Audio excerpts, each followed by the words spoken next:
Get it, guys. Make it with the outer circle. 4. 4 now is the amount of times I've tried to record this fucking video. It just turns to crap every time. This is slide number 3 in the 3 slides that I produced for the video. But the other 2 will be relevant.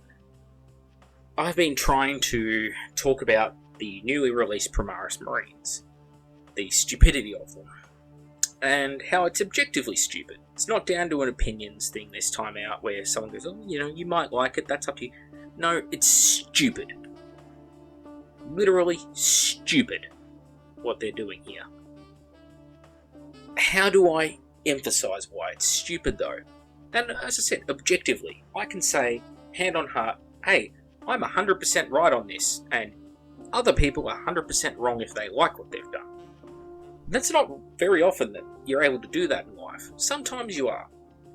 I once had a debate in high school, and the debate question was that guns are the major cause of homicide in Australia. Which they're not, by the way, not even close. Person gets up on the other side and he's in the pro, and yes, guns killed this many people last year, and they did this and this, they're all horrible, and something like 100 people out of a population of 25 million people. That's nothing in the scheme of things, 100 deaths by guns. I got up there and I said, according to all these dictionary definitions, the term homicide refers to one person killing another. It doesn't matter whether it's a deliberate act or an accident. It's just killing another person is a homicide. One man killing another. There's, by all dictionary definitions, Oxford and all that sort of thing. And said, well, last year cars killed 3,500 people on Australia roads, and that's 30 times as many people as guns. Therefore, case closed. Black and white. Objectively, I'm right. And that was great, I won that debate. And I feel like that with this, because in the universe where, bottom right picture, humans in their hundreds are manually dragging and hand-loading shells into the guns on spaceships.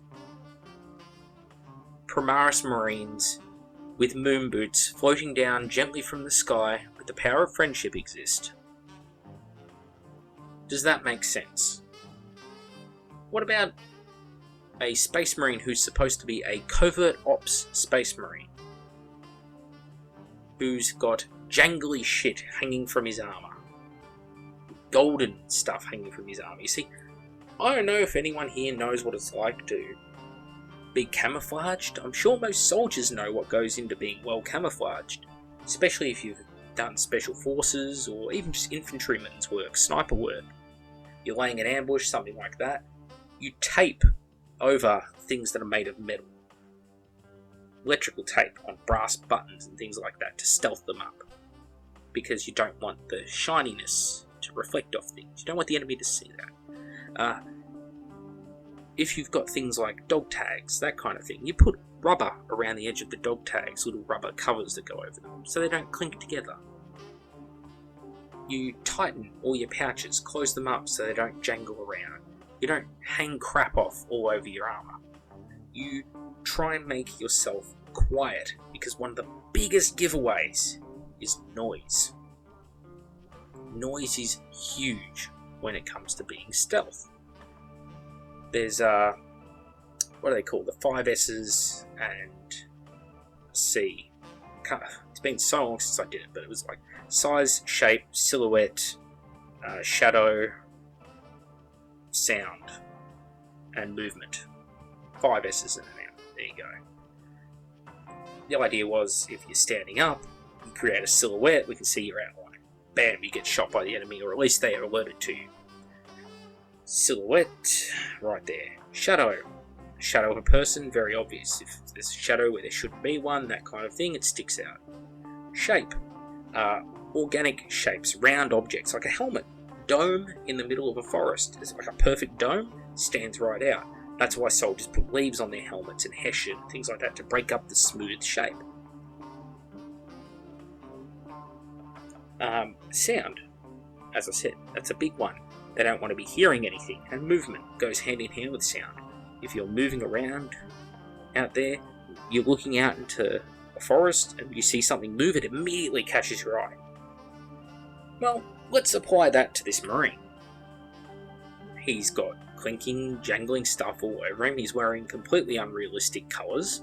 Someone's going to go, oh, well, you know, this is the same place that psychic powers exist. We'll get back to that later, but for the sake of realism, this Marine doesn't work. He's covered in jangly stuff, shiny stuff, smooth stuff, and his only camouflage is completely and utterly redundant. There is no point to him having a camo cloak because it's not going to fix the problem. Not unless that thing turns out to be a camo tarp, which he can 100% throw over his body. And even then, that still won't be enough.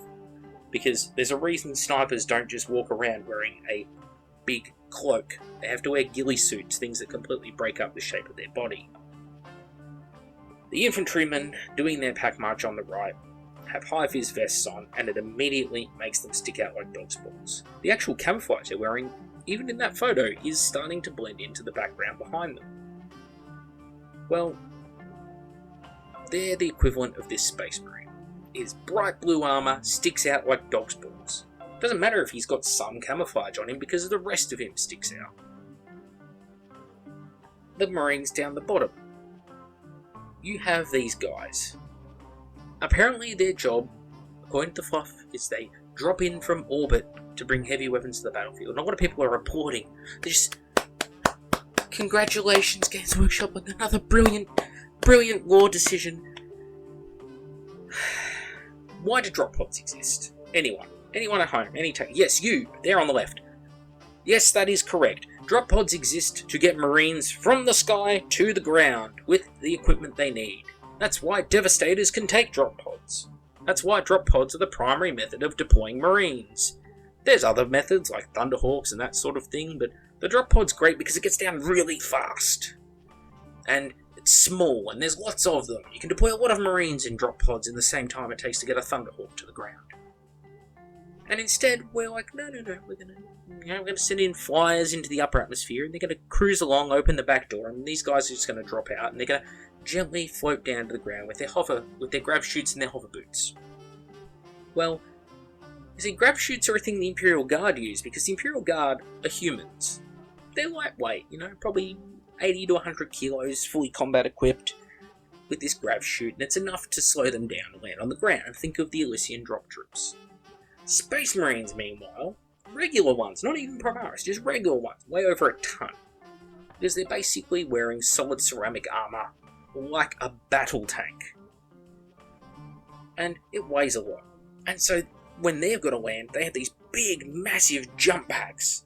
And the whole point of these jump packs is it allows them to quickly move from point A to point B.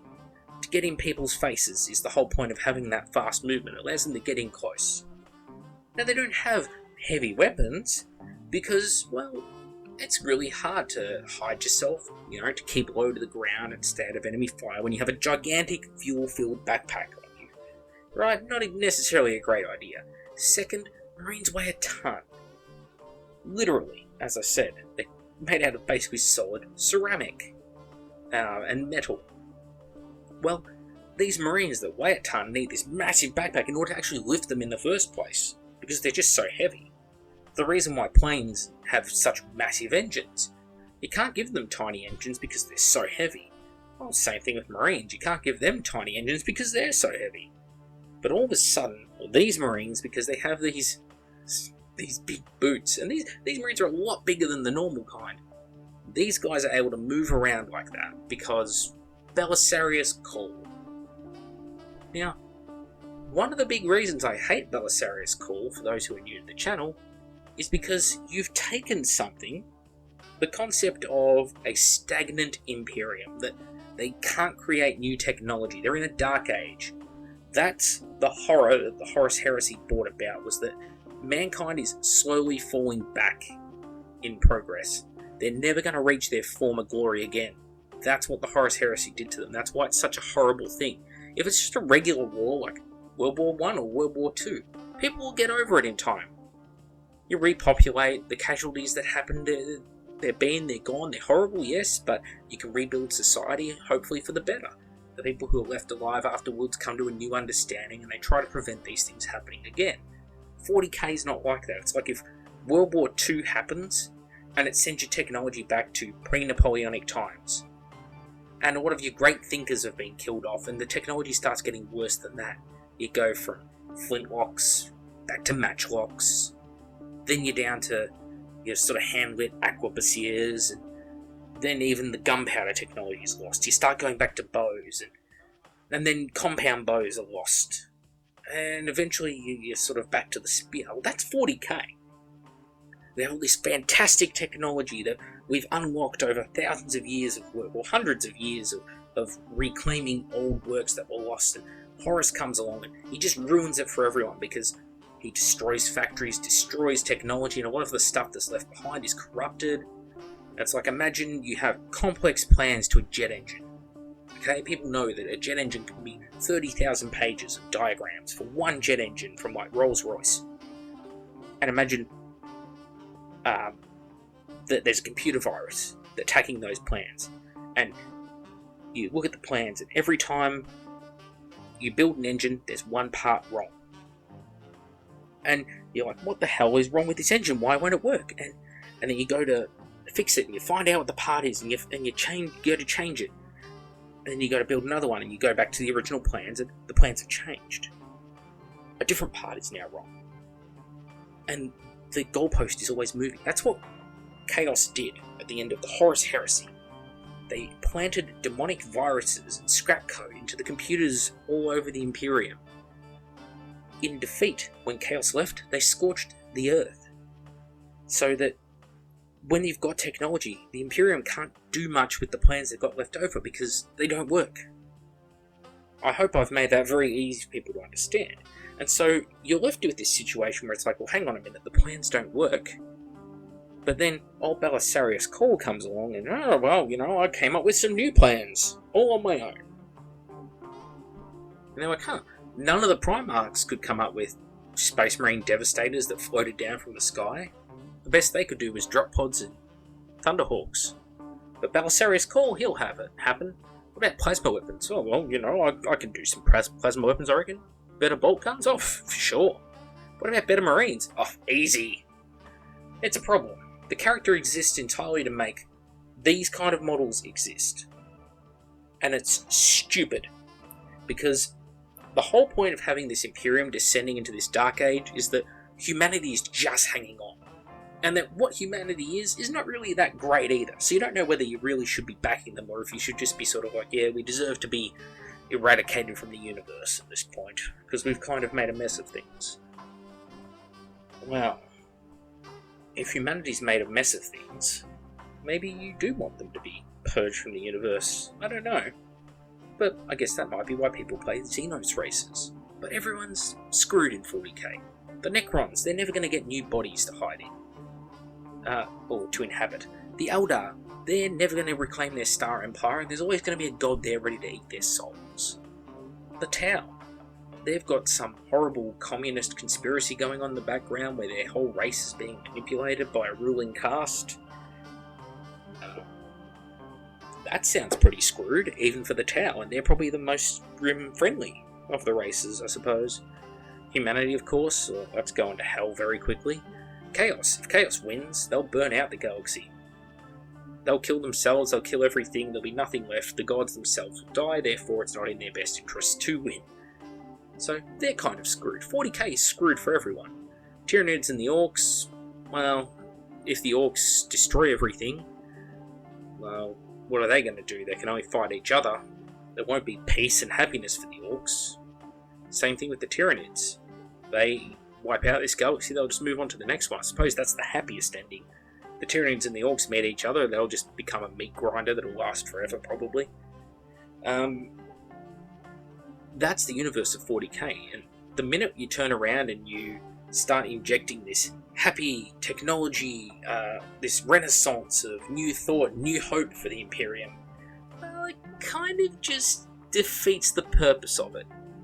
Like I said, you can't have an environment where you've got this kid-friendly guys jumping around in these stupid fat suits on the left be the same universe where hundreds of the low-deck slaves are loading gigantic shells into ships by hand. The two don't exactly mesh together, do they? Now, again, I hear people at home right now, but it doesn't matter, there's fucking wizards and gods in this universe. Yeah, there may be. Doesn't mean all rules don't apply. Because if rules don't apply, what's the point of any of it? You with me? If we don't have a common set of principles and rules that we can apply to the game, then there's no need to be invested in the game. It doesn't matter anymore if there's law, what their races are, any of that. Just play with whatever models you've got. Don't worry about if they work together. Don't worry about having a story. Why are these models on this planet? Oh, they're here to reclaim the name of the Imperium. No, they're not. They're just models. They're just pieces of plastic on a table. If the story doesn't mean anything, if anything can happen, it doesn't matter. There's no stakes anymore. So that moves me to the second slide. What I have here is what I call a graphing, the empirical graphing of simplicity, complexity, and darkness of 40k over the years. What I've tried to do is place the different editions on this graph to where I think they best suit, and dare I say I'm pretty close to the mark by a lot of people's understanding. Now the beauty is, I recently went back and, with some friends who were very kind, sat down and played a few of the earlier editions, and it changed a few of my perceptions. I also recently spoke with a few friends about their opinions, and they fall pretty well in line with my own on this, so I feel confident with this graph. On the right we have Grimderp. That is how stupid it is, and things like 2nd and 1st edition are pretty stupid. We look at them and we go, this is so dark in points that it becomes comical, and of course there's naming conventions on characters like Sly Marbo, Dutch Schaefer, Mad Donna. Okay, things that are references to pop culture are all over the shop. A lot of artworks inspired by pop culture. That's why those end up towards the grim derp side of the universe. They're very comical if you read back through them. At the same time, they're very complex rule sets. Therefore, they tend towards the lower corner of the graph. Because 1st and 2nd ed, they are complex game systems. Go back and play them. They're quite convoluted. Conversely, the next edition to come along, 3rd edition is special. It's a very special edition, and it's a one that is very divided on whether you liked it or not in the community. I really like it. A lot of people who love 1st and 2nd hate it, because they liked the complexity of 1st and 2nd, and 3rd to them is like vanilla paste. It's the most bland and boring concept possible. Well, 3rd edition is what I call the cornerstone of 40k, because everything that happens now started in 3rd edition. Space Marines being proper superhuman soldiers descended from Primaris. 3rd edition is where that got solidified. It crept in 2nd edition for sure. 1st edition Marines were just basically colonial Marines from the movie Aliens. They were just Marine Special Forces with better body armor, that sort of thing. 3rd is where it's like, okay, there were 20 legions. 18 of those we know about, 2 were missing. 9 of each, 9 were loyalists, 9 were traitors. Horus, Sanguinius, all this sort of thing started to be fleshed out in Epic 40,000, Titanicus before. And all came together finally in 3rd edition. This was the culmination of all these different plot lines and board games and different arcs into the one source book, 3rd edition. And that's great. 3rd edition is where everything stems from, basically. You can say 3rd edition is the point where 40k as we know it begins.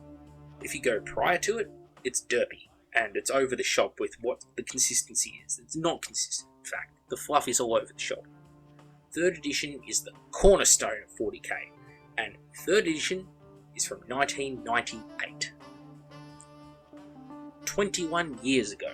So for 21 years nearly, or I should say 19 years until the release of 8th edition, 40k was set on that path, that direction. And it was dark. 3rd edition was dark. That's where the picture of the slaves hauling shells in comes from. A lot of Blanche artwork, a lot of really dark science fiction elements, and towering cities and skulls everywhere. That's all from 3rd edition. And it was right on the cusp in many points of just becoming comical because of how dark it was. I'll freely admit it. But 3rd edition's a great edition regardless of that. Now, 3rd edition was the cornerstone, but as I said, it's vanilla paced, because when you play the armies, the only defining characteristics between one army and another is, well, war gear and the stat lines. There is no special rules, practically, in 3rd edition. A Marine who's at a command squad and a Marine who's a tactical squad, the difference is maybe he's got an extra attack. Maybe he's got an extra point of leadership. That's about it. There's no extra movement, there's very few power weapons. The only people who have power weapons is maybe squad sergeants and HQs.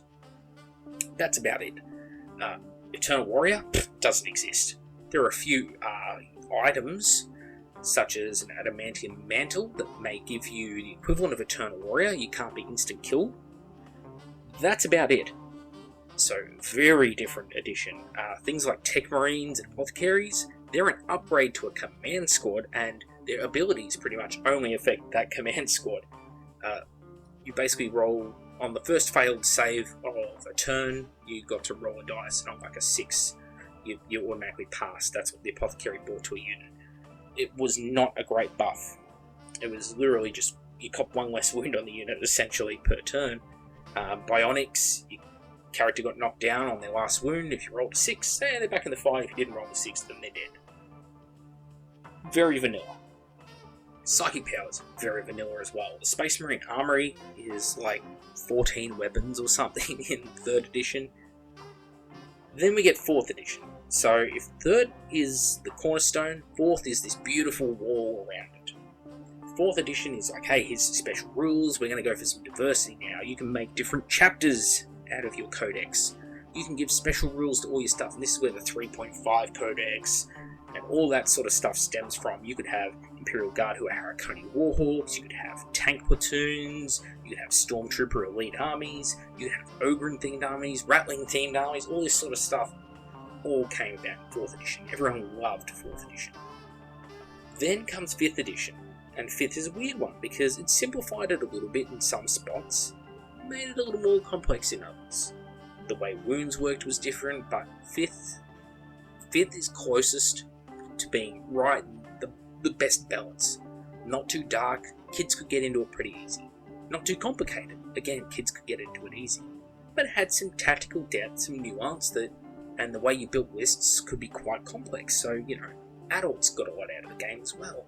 5th was a really good book.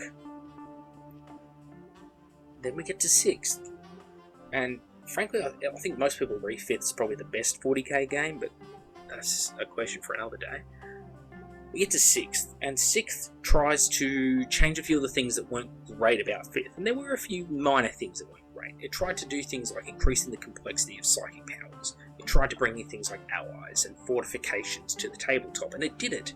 How successfully it did it, though, was debatable, because it wasn't around very long, only about a year and a half, maybe 2 years, before 6th was replaced with 7th. 7th, that's a funny one, because 7th basically kept 6th the same and FAQ'd it, took a few rules and changed the wording.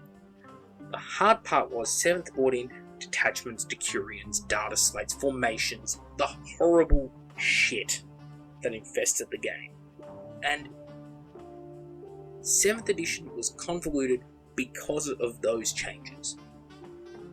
So when people talk about how simple 8th edition is and how it's so much easier and better than 7th edition, they're lying to themselves. A controversial opinion, I know, but go and play 3rd edition. If you want to play a simple game of 40k, you are not going to get more simple than 3rd edition. It is literally throwing 2 units into each other. You either get saves or you don't. You hit on a number, you wound on a number, you save on a number. That's it. That's as simple as it gets. 3rd edition is incredibly simple. 8th edition is not. 8th edition, the hype train surrounding it at its release, it was trying to bring back rules from 2nd and 1st and slot them into a 7th ed rulebook, and trying to combine the two together in a Frankenstein rulebook. I hate to break it to people, but you know there's a reason they moved away from 1st and 2nd edition, right? It was because they were dog shit for big games. That was their failing. That's what 3rd tried to rectify. 3rd tried to give you the scale of battles. They go to big games, like 1,000 points. Look at that, I've got 40 models on the table. Whoa, 50 models on the table. That's a huge army compared to that Rogue Trader era armies where 15 models on the table on each side is pretty impressive. When you've got 50 models on each side in 3rd edition, that's an epic, huge game. And it didn't work. Having that many models and trying to use rules out of 2nd doesn't work. And combining the rules of 2nd and 7th together to get 8th, that's not making it better. 8th is convoluted in its own way. Oh, well, I'm shooting at your model, but I've got to shoot through another unit so you get +1 to your cover save. Oh, but it's -3 to your cover save because of the AP of the weapon. And oh, I got through and I caused a wound. Oh, but that wound does 2 wounds. Oh, yeah, well, I shoot back and this one causes mortal wounds. And, convoluted. Again, people probably going, 8th edition's the simplest one ever. I was there back playing 2nd edition. You've got no idea what you're talking about. Yeah, well, go and play it now. Very few people would have played 2nd and 3rd recently like I have. Actually, I played 2nd, 3rd, and 4th, thanks to a mate, pretty recently. And that was rough, because 3rd and 4th play very similar, but 2nd is like pulling teeth next to them once you're used to how more modern versions of the game play. 8th is incredibly complex and convoluted, and is sliding back towards Grim Derp. Why? Because 5th and 6th had a really good balance of darkness and light, where kids could get into it. 8th doesn't, because it's removed that level of complexity in the actual storytelling. It's got bright, colourful pictures and colourful artwork, and at the same time they're pushing like Warhammer Adventures and this really kid-friendly artwork styles. And then they're also trying to write their stories very simplistically. They're not written with big words anymore, okay? The models themselves are designed with these stupid cartoonish proportions, like the new Primaris models. That's like, I like the Primaris tactical style Marines, the Intercessors or whatever they are. I really like those. The sort of Mark 4 meets Mark 8 power armor vibe going on, great, perfect, it's beautiful. This whole like big grav boots and jetpacks and pew pew and oh look, he's got a massive gun, how cool is that? No, it's not cool. It's silly. It doesn't work. And you look at this back here and you look at this spectrum, try and tell me that I'm completely off the mark here. I'm not. You could probably move a few books sideways or up and down on this chart for sure. But that graph for complexity, darkness of the game, I think it's pretty fair to everyone. Where am I going with all this? Well, finally get to slide 1. The one that I was going to start on originally 4 attempts at recording the video ago. On one end we've got science fiction, on the other fantasy. Science fiction concepts, subdimensional travel, beings of extraordinary power who could be considered gods, but their power is it could be their understanding of the universe, their evolution is just so far beyond us that it's almost like magic because we can't grapple with the complexity behind it. That's a science fiction concept, as they say. A being who's scientifically far enough advanced, what to them is science would seem like magic to someone else. Like if you went back to caveman times and you pulled out a pocket flashlight, that would probably seem like magic to it, wouldn't it? Well, same thing with science fiction. In the middle, you've got concepts that aren't particularly science fiction or fantasy. The Eldar, orcs, AI, psychic powers. Why can't you have beings like the Eldar or the orcs evolve naturally? It's not necessarily fantastical in nature, unless you make it fantastical in nature. AI? Yeah, humans can create that. Could happen by accident, who knows? You gonna tell me that Terminator is a fantasy film? No, it's not, it's a science fiction horror. Psychic powers. Well, could be magic, but then again, is drawing on power from a subdimension necessarily magical? Or is it exactly that? Using an energy source from a subdimension? No, all of a sudden psychic powers don't seem so crazy, do they? So are we going to turn around and use that as an excuse that, oh, it's okay for Primaris Marines to have grav boots and jetpacks that don't make sense when scaled to the size and weight of them? It's okay if stupid things like that happen in this universe because there's magic and psychic powers and gods. Well, no, because there's established rules in this universe, and the established rules say that, yeah, it doesn't matter if there's gods and psychic powers and things like that, technology is still technology. The warp can influence it for sure, and what you can and can't do is defined, however, by physical limitations. The Imperium of Man has technology that's grounded in realism. They have tanks with treads, they have firearms that use chemical reactions to form explosions which generate a force to move an object that uses kinetic energy to destroy the target. That's completely scientific in nature. It doesn't need magic to explain it.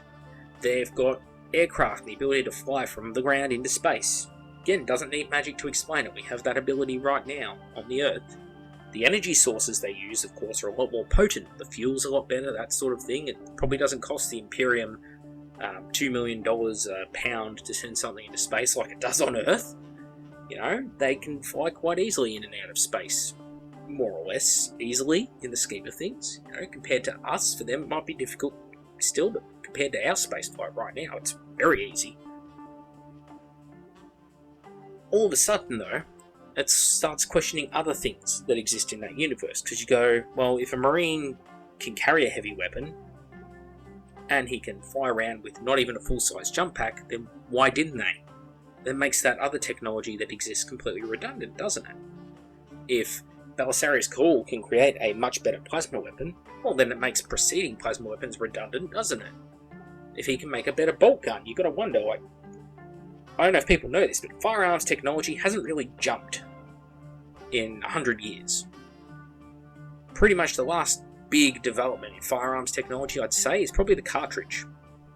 When they found a way of putting the primer, or the percussion cap, the propellant, and the round all into one individual device, into a cartridge, this one round of ammunition. That's probably the last big leap in firearms technology. And everything since that point, the way the firearm works, has just been refinement. An STG-44 assault rifle from 1945 that the Germans are using, the first sort of what we consider assault rifles, which is a poor term in and of itself, created at the end of World War II, is not functionally that dissimilar to a modern rifle. Once you get to the designs that happened in the 60s and 70s, that's where most modern designs come from. Like the M16 is from the 1950s. The Steyr rifle is from the 60s. The AK, well, the basic operating mechanism is from the 40s, and the last sort of main changes that happened to the variant are probably in the 70s, and it's basically been cosmetic since then. Well, technology hasn't really advanced. So when you look at Belisarius Cawl and he's like, oh, I made a better bolt gun. How do you make a better bolt gun? You're just refining what exists. If you give it a longer barrel, you're not really doing much with it. If anything, refining the bolt gun would be to make it a shorter barrel that gives you better ballistic performance. That's been the general trend that we've been heading towards with firearms. Is we're trying to make the smallest, shortest rifles we can for our infantry, but with the most accuracy. We want our weapons to be small. We want them to be light, so they're easy to maneuver, because that's very important. We want them to have killing power as well. We want them to have sort of strong rounds, but we can't make the rounds too big because then it becomes unfeasible to carry all the ammunition. So it's finding the balance point. So when you get to Belisarius Cawl, it's like, well, actually, the most sense would be for him to make a smaller bolt gun, not a longer one. But that's not how it works, you see, because they're not thinking scientifically in the game. Same thing, if you can make something like the Space Wolves drop flyer from 40k, that one they brought out in 6th edition, the thing with like the stunty little wings, and you're like, that thing shouldn't fly, it shouldn't be able to fucking fly, and then people turn around and go, oh, magic exists in this world, yeah, that excuses it. You're like, well, no, magic exists, but it doesn't exist in the fucking Imperium to power their machines. They don't go, oh fuck, That thing ain't gonna fly, let's put some pixie dust in the fuel tanks. Oh fuck, now it flies. It doesn't work like that. Now, if it's Chaos, on the other hand, doing it, they can go, oh, well, we put a demon in the fuel tank. Yeah, well, maybe it does work like that. But that's a different set of rules to the Imperium. You see, the Imperium, as I said, is technologically stagnant. They're going backwards. They're not going forwards. Belisarius Cawl, on the other hand, is making them go forwards. He's not just arresting the decline, he's reversing it. And he's doing a better job than Chaos is. Like, the only thing new that they've brought out is, oh, look, we've got a robotic spider. It's like, fucking great. Looks great, the model, but you bought out a robotic spider. They bought out the entire fucking Primaris Marine range. Like, they're doing really well for themselves over there. Not bad for a stagnant empire in decline who's ruled by a corpse god. So, when I say it's pretty empirical that this is retarded, that's why. Because the stagnant, declining empire clinging onto its last days like Rome, like ancient Rome, and it's trying to have its last hurrah before it fizzles out of existence. It's taken over by the barbarians from outside. That's producing better technology than their enemies, heavier firepower. It's bringing out new technology, stuff that hasn't even been thought of in the height of human technology back in the Heresy. They've got horrible scouting stealth units, but hey, it looks cool on the tabletop, so what the fuck would I know? And we're supposed to just go, yeah, this is in a good place. This game is in a good place. I don't buy it, guys. I don't. And this whole, like, nearly 40-minute video has been me multiple times trying to record it, going, how do I explain why this is dumb? Because there are people, even now, after all I've just said, who are going, well, you just don't like it because it's new. Or, it's a good idea for Games Workshop, and if it brings more kids into the hobby, it's great. I don't give a fuck. Kids aren't getting into this hobby.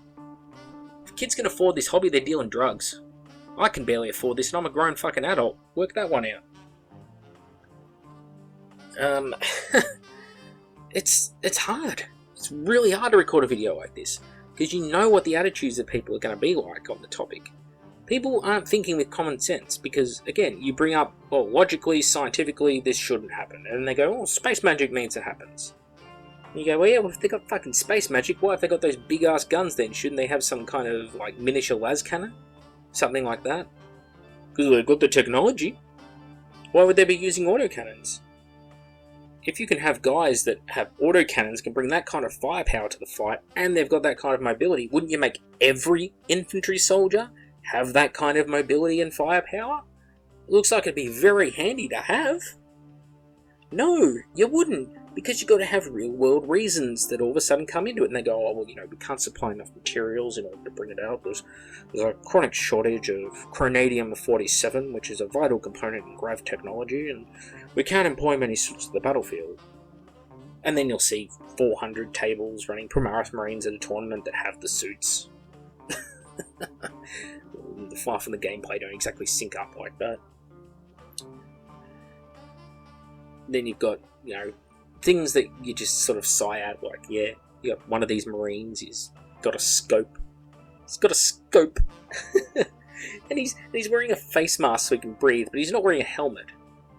Well, it's one or the other, champ. Like, you know, it's dumb, okay? Like, he's one hit injury away from that weapon being completely useless, and believe it or not, parachuting or skydiving in general is one of the situations where you most want a helmet. Okay, you could make an argument that on the ground, in the thick of combat, a soldier might not want his helmet, he might have trouble hearing what's going on around him, might be obscuring his vision, maybe it's just uncomfortable, it's making his neck hurt. This is all true, you know, I've worn helmets, they can make your neck hurt, especially if you've got night vision goggles on, they start to get very heavy on the front, get a lot of headaches. But, instead he's just got that big fat rebreather. So why does he need that big fat rebreather? I mean, you can't tell me Cawl can come up with a smaller oxygen mask. Look at the ones that paramedics use in ambulances. Those little clear ones with the single little oxygen tank. You couldn't put one of those on? So it's like, we've upsized some technology, like rebreathers, but we've drastically downsized the grav chutes and the jetpacks for our troops. Yes. See, it's dumb. It doesn't work. This model concept is dumb. you have firepower on a regular sized marine now that's equivalent to the heaviest firepower of the old Space Marines, things like Terminators, Devastator Squads, that kind of thing, and it's more mobile. It's getting into action through drop tactics, that sort of thing. Remember what I said about data slates and detachments in 7th edition? One of the decurions, or formations, was a set of drop pods and assault marines. And it was a very expensive bundle that you could buy from Games Workshop, and it was the only way to get the rules, because it was pay to win. And they released this data slate detachment, whatever the fuck it was, and it had assault marines who got assault from deep strike, which is strong, and the other half of it was drop pods with Devastator Marines in it, and they could shoot at full ballistic skill on arrival, which is huge, which is why it was pay to win, because you didn't pay any more points, but you got vastly improved units out of it. This squad on the bottom left, these jumpy boys, covers both of those things at once. You see? The drop pod has been substituted for the jump pack, for the Devastator. And it's like, congratulations, you've made the role of both Devastators and Assault Marines obsolete overnight. Congratulations. I mean, there are so many better ways they could have done this. What would have made more sense is a big, the Hulkbuster. Anyone familiar with the Hulkbuster? Big Iron Man suit? Something like that would have made sense, like a Centurion Space Marine armoured suit, or a Terminator armoured suit sized thing with massive jetpacks on the back carrying this weapon. That would make a lot of sense, because you'd be like, okay, he's got this big set of armies, but it's in order to hold these massive engines in order to get this heavy weapon into combat. That makes a lot of sense. Instead, it's the opposite way. It's like, you've got this tiny little guy, he's got this massive weapon. And it's like, oh, it's okay, he's got grav boots.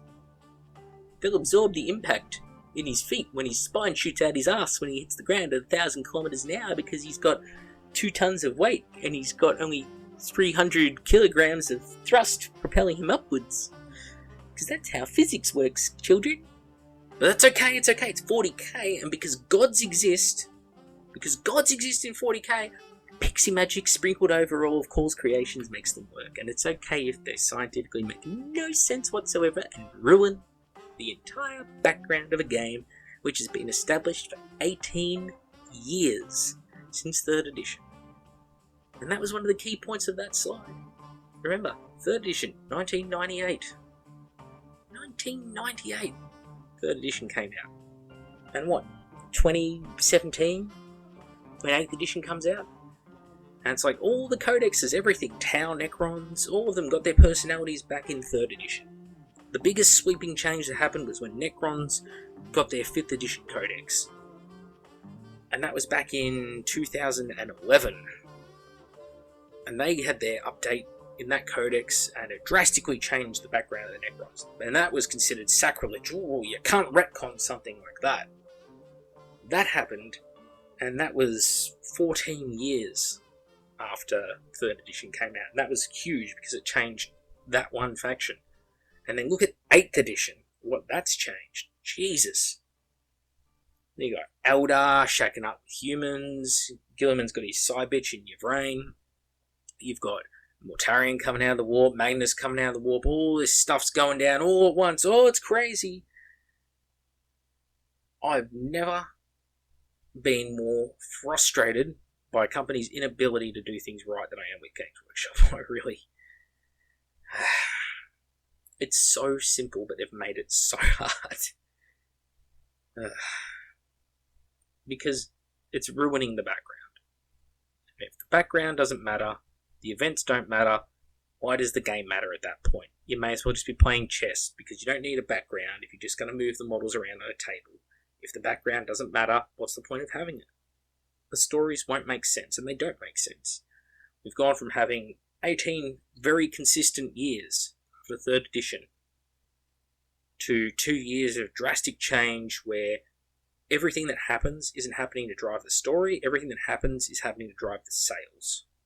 And that's probably why it's so frustrating. Anyway, Bank with the Outer Circle, 4th time lucky, 44 minutes and hopefully 44 seconds, and I'll see you all next time.